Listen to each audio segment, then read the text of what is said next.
My name is Celia Marlowe, 28 years old. I was rinsing out a coffee mug when my phone buzzed on the counter, a single notification that cracked like a whip in the quiet of the apartment. I quit. You'll pay my share of rent. That was it. No greeting, no explanation, no apology. Just one line that read like he was resigning from a job instead of walking away from his sister and our home. For a moment, I actually laughed. A sharp, disbelieving sound that echoed against the kitchen tiles. This had to be a joke. My brother Alex loved theatrics, and this felt like one of his passive-aggressive stunts. I typed back without thinking. Dream on. The two words glowed defiantly on the screen, but my chest was tight, uneasy. A minute later, another message landed, this time from Dad. The text was all caps, no punctuation, just rage poured into my phone. You aren't family until you fund his $100,000 loan. I froze. My hand shook so hard I nearly dropped the mug. What loan? My mind scrambled through fragments of conversations. Alex rambling about some app that could digitize your closet, matching socks with outfits. I thought he was joking. He always joked. But apparently he hadn't just wasted time. He'd wasted someone's money.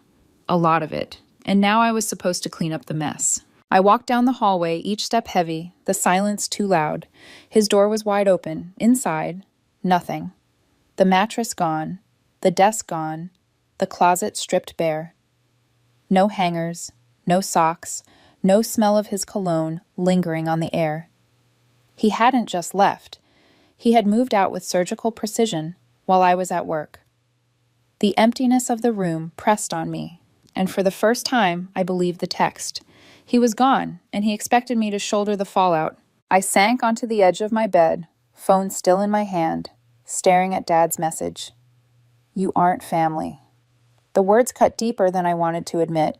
Family wasn't supposed to be a conditional contract. Family wasn't supposed to hinge on money. But in my family, apparently, it did. I didn't argue. I didn't reply.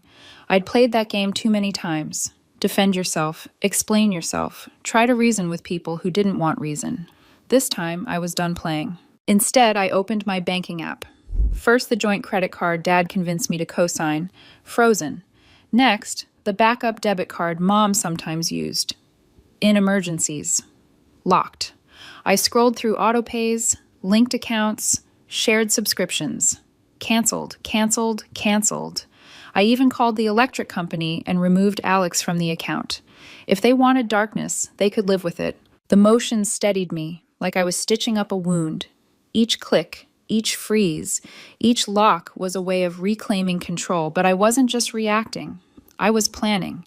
If they wanted to test what life looked like without me, they were about to find out. The last thing I did that night was log into the storage unit portal, the one where my parents kept holiday junk, old furniture, sentimental clutter. My name was on that lease, too. I changed the access code, the security question. I didn't touch their stuff, not yet. But I wanted them to notice, not immediately, slowly, like cracks spreading through glass until the whole thing shattered. I set my phone on silent and lay in bed staring at the ceiling. My chest rose and fell with the rhythm of someone who wasn't crying but wasn't calm either. I told myself I was ready. Tomorrow they'd come at me with everything. Anger, guilt, pleading, and I would face it without flinching. The thought was both terrifying and liberating. At some point, exhaustion dragged me under. I didn't hear the first calls. I didn't hear the second wave. But when I woke, the storm was waiting. 58 missed calls, 10 voicemails. The phone trembled in my hand as though it still carried their voices. I didn't open them, not yet.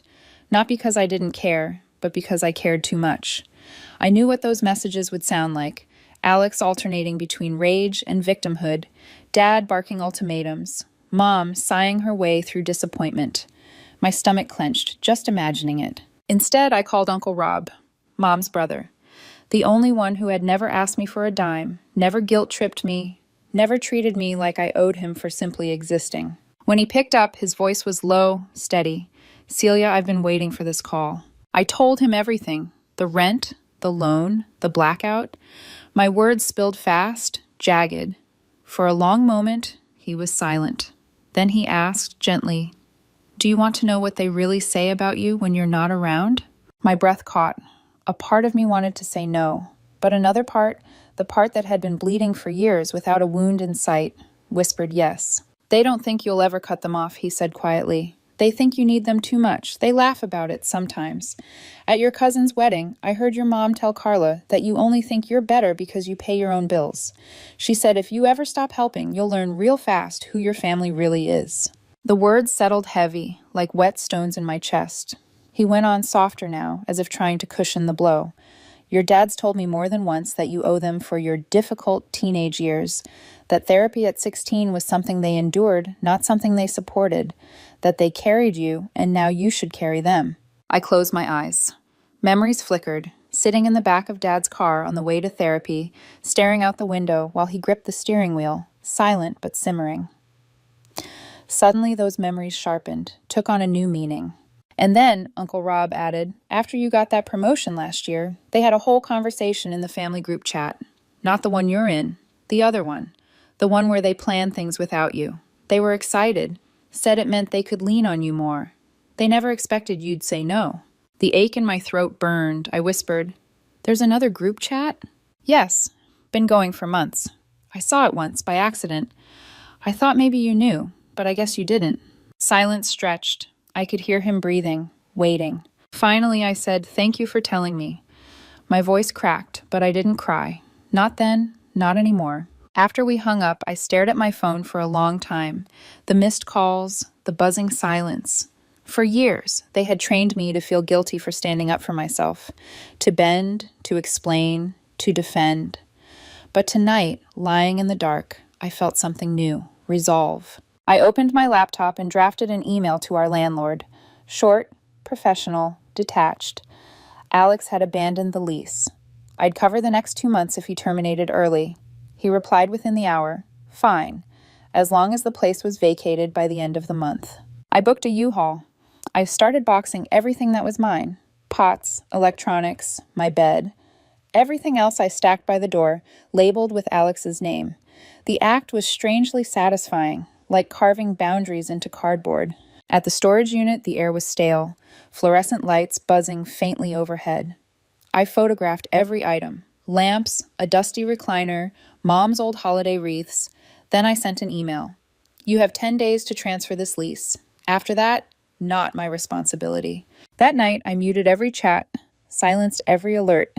My phone lay face down on the nightstand. I didn't feel angry. I didn't feel broken. I felt awake. For the first time in years, I wasn't reacting to them. I was acting for myself. Still, the storm was far from over.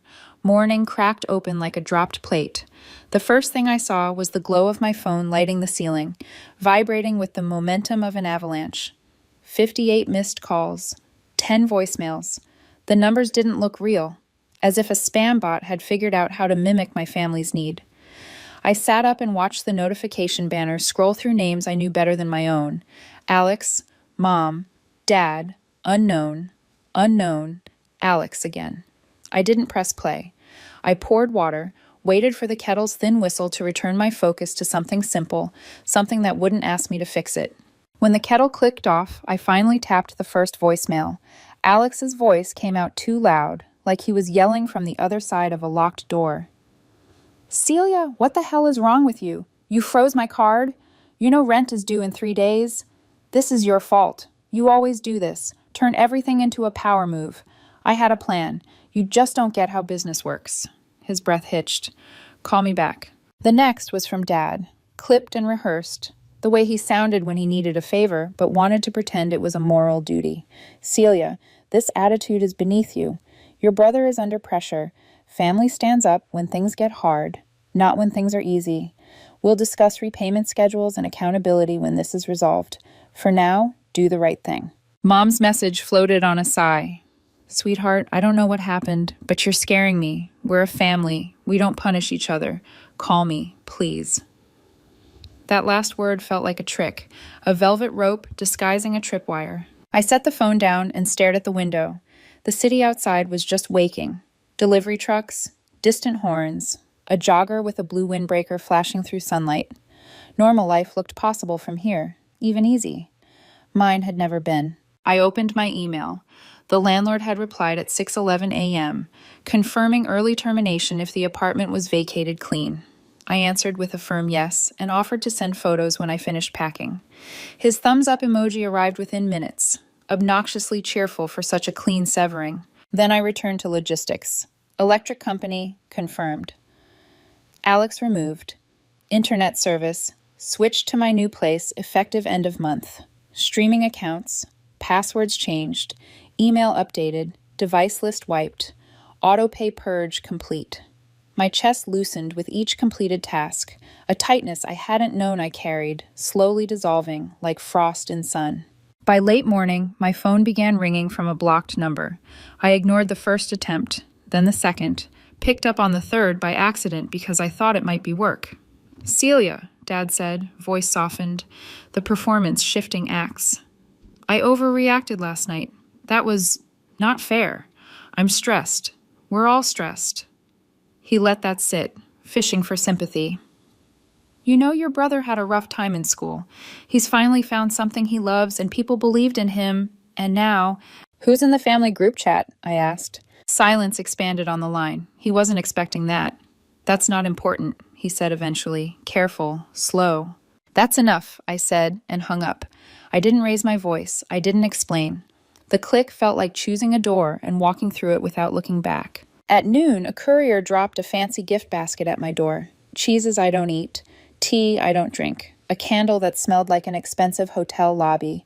No card, just a receipt tucked under the plastic with Mom's name and the credit card ending in numbers I knew by heart. The total was marked declined. I stood there a long time, then laughed, soft and a little sad. Even their apologies were billable. The next calls changed tone. The anger thinned into strategy. Aunt Liza, who never texted me unless she needed a ride, messaged, "Your parents have always loved you. Don't let pride ruin family." Then my cousin Hannah. "Are you mad about something dumb? Can you just let it go already?" The way they closed ranks was almost beautiful, like watching a school of fish change direction in a flash. The story was already being rewritten. I was dramatic, ungrateful, hysterical. It would be easier for them if I were those things. I stayed quiet. My silence wasn't a sulk, it was a scalpel. That afternoon, I drove to the storage unit. The air smelled like cardboard and dust, and the faint sweetness of old pine wreaths. I checked the new code, listened to the lock click open, and walked the aisles alone. The fluorescent lights hummed overhead like a nervous question. I took a slow video of each shelf and box, narrating dates and labels in a steady voice, like a documentary I might need to show a lawyer one day. Then, outside in the muted sun, I sent the email. You have 10 days to transfer this lease. After that, I am not responsible. Attaching photos for your inventory.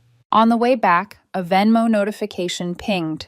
Alex had requested $1,000 with the caption, "Your half of family vacation." I pulled over in a no parking zone and stared. Maui, the trip they'd already planned without me, the one I'd been too busy for. They'd counted my share before they counted me. I didn't accept. I didn't decline. I just commented, "Ask the group chat." 2 hours later, Uncle Rob called. He sounded like he'd walked out of a room full of smoke. "I don't know what you did," he said, "but your mom is pacing like she's about to march into court. Your dad realized the hotel was booked under your corporate discount. Non-refundable." I didn't gloat. I didn't need to. "Thanks for telling me," I said. Back home, I ate dinner standing at the counter. Peanut butter on toast, a handful of blueberries, the kind of meal you can only enjoy when you're feeding just yourself. My phone buzzed again. Unknown number. I let it go. A voicemail arrived seconds later. "Mom," whispering like we were conspiring. "Sweetheart, can we please talk tonight? Just the two of us. I'll come to you. No pressure." She left another 5 minutes later, teary this time. I made mistakes. We all did. But this punishment. I pressed delete. Words were their craft. Their seams only showed if you stopped accepting them as whole cloth. When my doorbell rang at 8, I didn't answer. The knock that followed was gentle, measured, like someone pretending to respect boundaries while hoping to be invited to cross them. After a while, footsteps retreated. An envelope slid under the door. Inside was a handwritten note in Dad's steady block letters. "We love you. We're sorry. Let's talk." The end line snagged like a burr. "Family is forgiveness, Celia." He always used my name at the end when he wanted to make a point land like a verdict. I folded the note and put it in a drawer. Later, when the part of me that still cataloged evidence needed to remember why I left, I would read it again and see the thesis. You owe us your absolution. Near midnight, I opened our apartment's family group chat, the standard one with emojis and recipe links, to find I'd been added to another chat without being asked. A second thread. A mirror universe. Most of the messages were logistical. Who's bringing what to dinner? What time the photographer arrives at the beach in Maui? But a few were about me. Mom had posted an old screenshot of an email I wrote years ago, helping her book something, captioned, "She used to care." Alex had sent a meme about girl bosses paying rent. Dad's newest message, stamped that morning, said, "Give her space. She'll come around. She's not cruel. She's dramatic." I typed 4 words. No, I won't. Good luck. Then I hit leave group. The screen dimmed. Clean.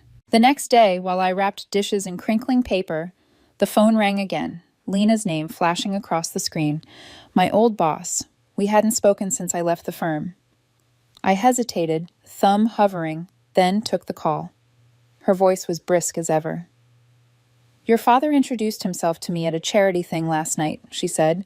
"He mentioned you might be stepping back from work for personal reasons." The calm way she said it made me feel steadier, not smaller.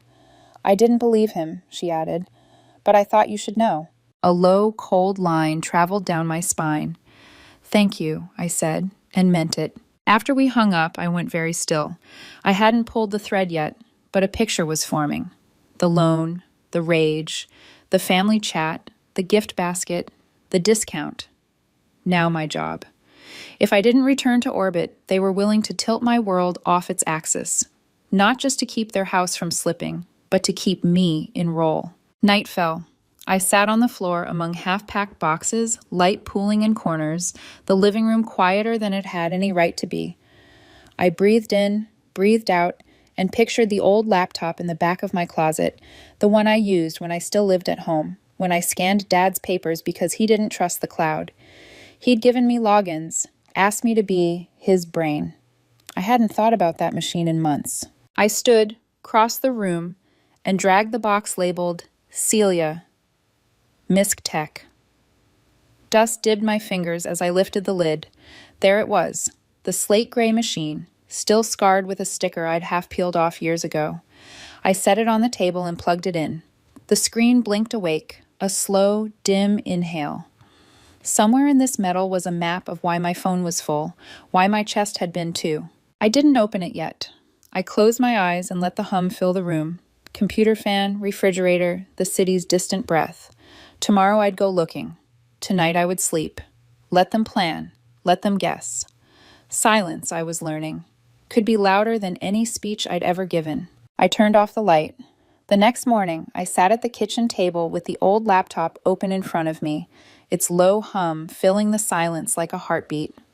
Dust clung to the edges of the screen, and the keyboard's letters were worn from years of hurried typing. I hadn't touched this machine since I lived at home, when Dad used to slide thick envelopes of paperwork across the table and say, "Scan these for me, Celia, you're quicker at this stuff." At the time, I thought it was trust. Now, staring at the login prompt, I realized it had been access he assumed I would never think to use. The password came back to me embarrassingly fast, a relic from his baseball team days. The desktop blinked to life, and there it was, a folder named Taxes and Ursule. He always misspelled usual. My pulse ticked in my ears as I double-clicked. The screen filled with PDF icons, contracts, letters, scanned agreements. I scrolled until one name froze me. Loan Agreement Alex. I clicked. The document opened, black text on white, clinical and final. $100,000. Signed by Alex. Co-signed by Dad. No mention of me anywhere. Relief surged through me, but it was bitter, twisted, because the collateral wasn't just numbers. Their house, one of the cars. They had gambled their roof, their stability, on Alex's sock-matching fantasy. And when the payment slipped, I was supposed to be the silent insurance policy. I leaned back, air rushing out of me like I'd been punched. This wasn't about family, it was about survival. Theirs, not mine. Another file caught my eye, buried in a subfolder titled Bank 2025. A letter dated 3 weeks ago. Formal, cold, final warning. One more missed payment and foreclosure proceedings would begin. I gripped the edge of the table, my knuckles whitening. This was the real reason for Dad's rage text, the reason for the sudden urgency. They weren't just disappointed in me. They were desperate. But what clenched my stomach wasn't the letter. It was the draft email sitting in the same folder, addressed to a private investor, written or dictated in Alex's voice, a pitch for the app, inflated with promises. The last line made me swallow hard. We are expecting another round of funding from a family source. A family source. Me. Without asking, without warning, they had promised me like collateral, as if I were a line of credit waiting to be cashed. I sat there in the dim light, laptop humming, and felt something crack inside. Not just anger, not just betrayal. It was the sharp, clean break of realization. They never saw me as independent. I was a lifeline, an ATM with a pulse, a safety net they assumed would never tear. My phone buzzed, startling me, an unknown number. Normally I would have ignored it, but instinct told me to pick up. Celia, it's Lena, my old boss. Her voice was brisk, precise, the way it always had been when she cut through office chaos. Sorry to call late last night. I needed you to know your father cornered me at a charity event. She paused, as if gauging how much to say. He told me you were going through something, that you might be stepping away from work soon. I closed my eyes. He said that? He framed it like concern, but his tone, smug, calculated. I didn't buy it, but I thought you should know. Thank you, I whispered. When the call ended, I sat perfectly still. My father wasn't just trying to manipulate me into covering their debts. He was laying groundwork, planting seeds in places that mattered to me, threatening the one identity I had built that was mine alone. If money wouldn't pull me back, maybe fear would.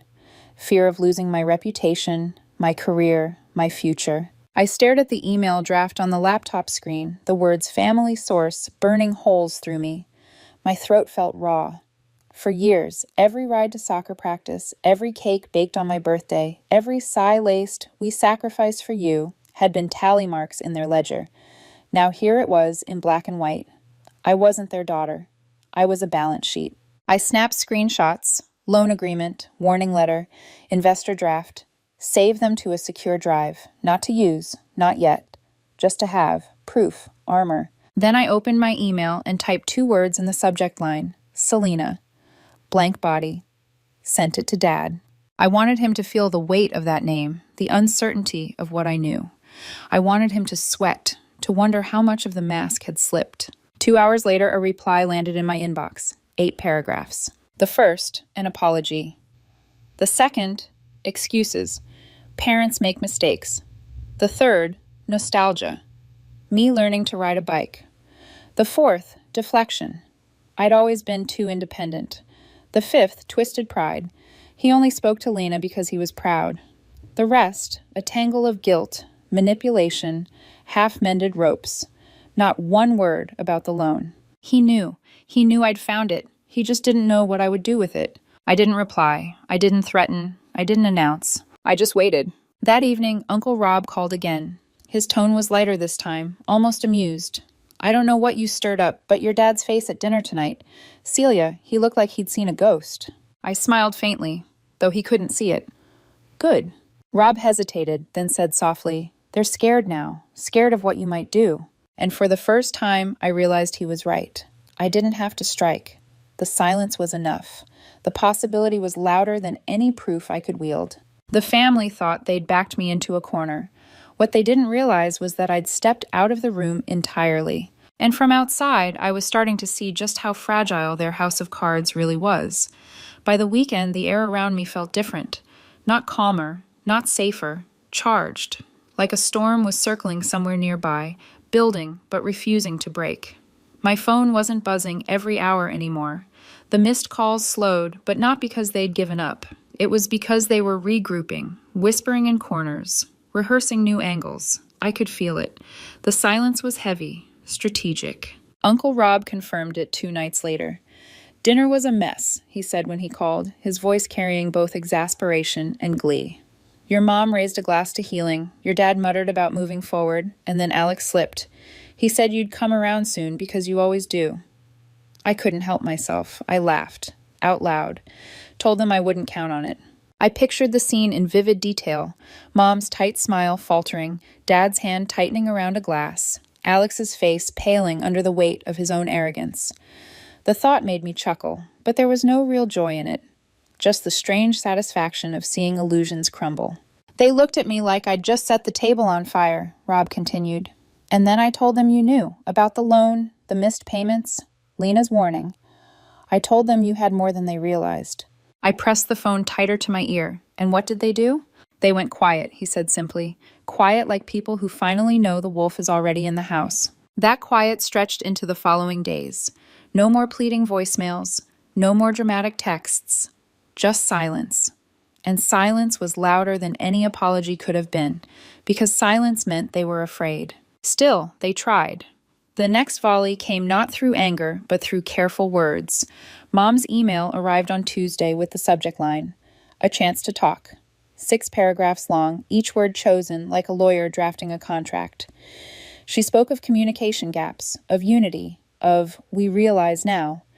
She never once mentioned the loan, the foreclosure letter, or the way they had cornered Lena.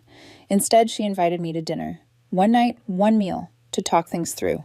I scrolled to the bottom and found the attachment. A screenshot of a text she had drafted but never sent to the family group chat. It read, "I think we owe Celia an apology." She wanted me to see it, not because she meant it, but because she wanted credit for almost meaning it. I stared at the email for 10 full minutes before closing it without a reply. That olive branch wasn't meant for me. It was meant for her reflection in the mirror. 2 days later, a letter arrived in the mail, written in Dad's sharp, controlled handwriting. My name at the top, my childhood nickname tucked in parentheses like bait. The letter was short. Apologies, sleepless nights, regret. He ended with a line that told me everything. I know we're not perfect, but family is about forgiveness, Celia. Forgiveness, their favorite loophole. As if manipulation, betrayal, and sabotage could be brushed off as rough patches. As if hugging it out over coffee cake could erase years of being used like a walking wallet. That night, I didn't rage. I didn't cry. I sat at my desk and opened a new email, addressed to the bank's collections department. I wrote, "I am not a co-signer on the loan in question." Attached were the documents with dates, signatures, and the glaring absence of my name. I asked them to update their records immediately. Their reply came within 2 hours. "Thank you for your clarification. Your name has been removed from all internal references." I stared at the screen until the words blurred. Relief didn't flood me. It seeped slowly, like a leak finally patched. For the first time in months, maybe years, I felt untethered from their debts, their manipulations, their webs. I didn't call Rob. I didn't announce my freedom. I didn't wave the proof in my parents' faces. I just folded the bank's reply into my folder of screenshots and closed the laptop. Instead, I turned to the boxes stacked along the wall. One by one, I opened them. What was mine went into one pile. What I'd return went into another. The rest, old photos, gifts that came with strings, letters from birthdays where the cake was served with conditions, went into the trash. The sound of ripping paper was louder than any argument I could have had. But silence is never permanent in a family like mine. They always find a new angle, and sure enough, by Friday, my phone lit up with a message from Hannah. A voice memo this time. "Celia, I don't know what you did, but they're freaking out. Uncle Rob dropped a grenade at dinner. Mom's been crying nonstop. Dad hasn't spoken to anyone, and Alex is pacing like someone's about to sue him. Did you do something?" I didn't reply. Because that was the truth. I hadn't. I hadn't threatened, hadn't revealed, hadn't lashed out. All I'd done was hold my silence and let them stew in possibility, and that possibility was unraveling them faster than any action could. The irony wasn't lost on me. For years, they had trained me to believe silence was weakness, a void to be filled with their demands. But now silence was my weapon. Each day I didn't respond. Each call I didn't answer tightened the leash around their own panic. By the weekend, they weren't circling me anymore. They were circling themselves. I could feel it in the stillness, in the gap where their voices used to echo. For the first time, they were treating me not like a lifeline, but like a threat, someone who could do damage. And the best part? I hadn't even touched the files yet. The final unraveling didn't come with fireworks. It came with coffee. A Tuesday morning, late, the steam curling from my mug as I stared out at the window at nothing in particular. My phone lit with more missed calls, 3 from unknown numbers, 1 from Alex's burner account, 2 from Mom. I didn't answer. I didn't even flinch. For the first time in my life, I realized I hadn't thought about them that entire morning until the phone reminded me. No dread in my chest, no calculations about who needed what, just coffee and quiet. I scrolled through the family group chat they'd re-added me to, the one I never asked for. Months of messages cluttered the screen. Vacation plans, photos, inside jokes I wasn't part of. A few threads were about me. Mom had posted old emails I'd written years ago helping her, captioned, "She used to care." Alex joked I thought I was smarter than everyone just because I paid bills on time. And the latest, Dad, that very morning, "Give her space. She'll come around. She's not cruel, just dramatic." I typed 4 words, "No, I won't. Good luck." Then I hit leave group. The silence after was a kind of music. That afternoon, Uncle Rob called. "You okay?" I leaned against the counter, smiled without bitterness. Better than I've been in years. He didn't try to convince me otherwise. "About time you chose yourself," he said. Then, after a pause, he added, "They didn't just take you for granted. They counted on you never figuring out you had a choice." His words sank deep. That was exactly it. Obligation dressed up as loyalty. Guilt disguised as love. They never believed I'd choose myself, but I had. That night, I did what I'd been avoiding for months. I opened every box with their handwriting and began sorting. 3 piles. What was mine, what I'd return, and what was going in the trash. Old cards signed with forced affection, souvenirs from trips I was never invited to, gifts laced with expectation, all of it shredded or tossed. It wasn't anger, it was cleansing. By midnight, the apartment looked lighter, cleaner, like it was mine for the first time. The days that followed unfolded differently. No voicemails, no angry knocks, no fake emergencies. Just silence. 6 months passed like that. 6 months of long walks after work, of baking cakes for myself instead of people who forgot my birthday, of reading books without checking my phone every 10 minutes. I renewed my passport. I planned a trip, alone, far away, somewhere I'd never been, somewhere no one knew me. The idea of being anonymous felt like a gift. But silence has a way of testing you. One late afternoon in the grocery store parking lot, I saw him. "Alex." He froze. So did I. His hair was messier, his frame thinner, his arrogance gone. He opened his mouth, maybe to explain, maybe to plead. I didn't stop walking. No scene, no anger, just distance, deliberate and final. For once, he didn't follow. I never saw him again. Uncle Rob still checked in, brief and steady, never pressing, never asking for details I wouldn't give. One night he told me, "They're trying, talking about where they went wrong, maybe even changing." I answered honestly, "It doesn't matter. That window's closed." The apology I needed never came when it mattered. They stepped on me when it counted. That version of me, the one who waited, hoped, carried their debts, she's gone. And it was true. I wasn't angry anymore. Just somewhere else entirely, mentally, emotionally, soon, physically. One evening, I sat on my bed scrolling through the photos on my phone. Family pictures, birthdays, holidays, old smiles that now looked staged. I deleted them all. Not to erase the past, but to stop giving space in my present to people who only ever took. My gallery felt lighter afterward. So did I. I went to bed early. No buzzing phone, no dread, just silence. And in that silence, for the first time, I didn't feel alone. I felt free. For anyone who says cutting off family is cruel, I say this. Cruelty is being raised to believe love is a transaction. Cruelty is being told your independence is a betrayal. Cruelty is being demanded for everything and offered nothing. Walking away from that isn't cruelty, it's survival. The cost of my freedom wasn't cheap. It cost me every illusion I had about what family was supposed to mean, but I'd pay it again without hesitation. Because sometimes walking away isn't about escape, it's about finally arriving where you belong.